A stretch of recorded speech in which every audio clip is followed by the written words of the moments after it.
Hello everyone, welcome back to another video. Finally बहुत दिन के बाद आज निकला हूँ। थोड़ा आज सुबह निकलने वाला था, लेकिन उठते उठते थोड़ा लेट हो गया, इसलिए बहुत दिन से सोच रहा था राइड पे निकलूंगा, नहीं टाइम नहीं हो रहा था, इसलिए निकल नहीं सका है। फिलहाल आज संडे है, संडे में थोड़ा टाइम मिलता है, इसलिए आज राइड पे निकला है। तो फाइनल दोस्तों, आप लोग देख सकते हो रोड का हालत, मतलब रोड से निकलने से धुला ही धुला और कुछ भी नहीं है। रोड बन रहा है, मिनिमम 1-2 महीना में शायद क्लियर हो जाएगा, उसका बाद थोड़ा अच्छा होगा। रोड का हालत आप लोग देख सकते हो, बहुत खराब है रोड।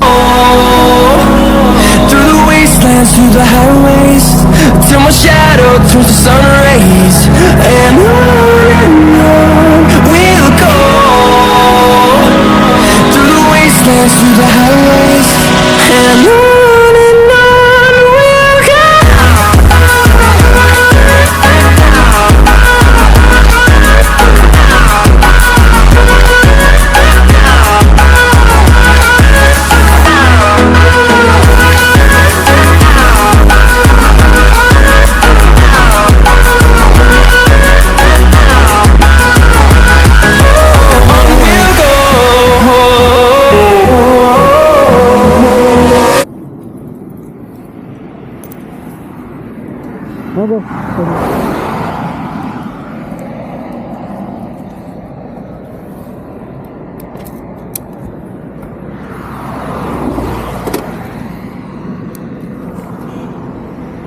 उड़ो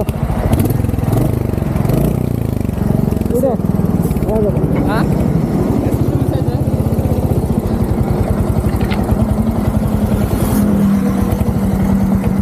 আমার তো ফটো উঠলে দাদা খারাপ করো ফটো উঠুন করা তোমার বউ চলে উঠলে আমি ফটো উঠে নেই তো এত ফটো উঠুন করা আরো আছে আগর জায়গা উড়ো এতটা দূরে ফটো উঠে যা আমার কটা আরো আছে জায়গা